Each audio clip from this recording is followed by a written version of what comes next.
Hi hello welcome to Bharat sports Telugu. Australia star opener David Warner వన్డేలకు retirement ప్రకటించాడు.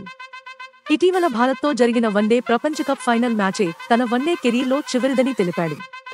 మరోవైపు test ఫార్మాట్లో వార్నర్ ఆఖరి టెస్టు జనవరి 3న ఆడనున్నాడు.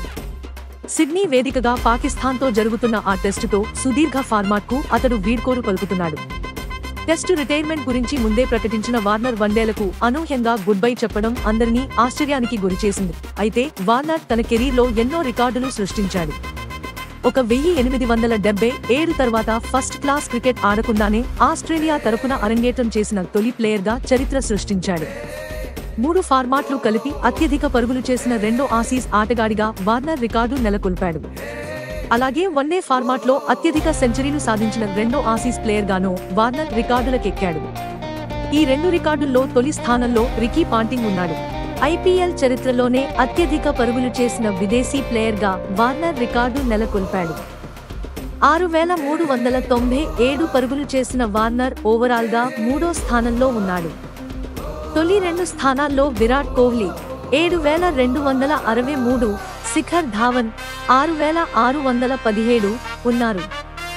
అలాగే ఐపీఎల్లో అత్యధిక సార్లు ఆరెంజ్ క్యాప్ను అందుకున్న ప్లేయర్గానూ వార్నర్ నిలిచాడు. వార్నర్ 2015, 2017, 2019 సీజన్లలో టాప్ స్కోరర్గా నిలిచాడు. ఇక వన్డేల్లో ఒక క్యాలెండర్ సంవత్సరంలో అత్యధిక సెంచరీలు చేసిన రెండో ప్లేయర్గా వార్నర్ చరిత్రకెక్కాడు. 2016లో వార్నర్ 7 శతకాలు సాధించాడు.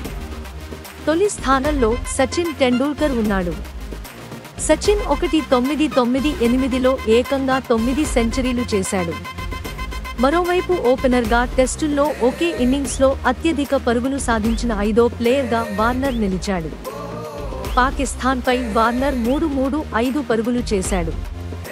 ఇక టెస్టుల్లో వరుస ఇన్నింగ్స్లో 6 అర్ధశతకాలు సాధించి ప్లేయర్గా రికార్డులకెక్కాడు.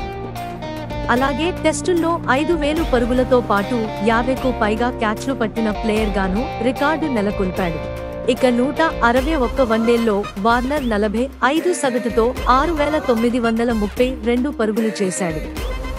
ఇప్పటివరకు 111 టెస్టులు ఆడిన వార్నర్ 8695 పరుగులు చేశాడు. టెస్టుల్లో వార్నర్ 26 సెంచరీలు, 3 డబుల్ సెంచరీలు సాధించాడు. ఇలాంటి స్పోర్ట్స్ అప్డేట్స్ కోసం like, share, subscribe to Bharat sports Telugu.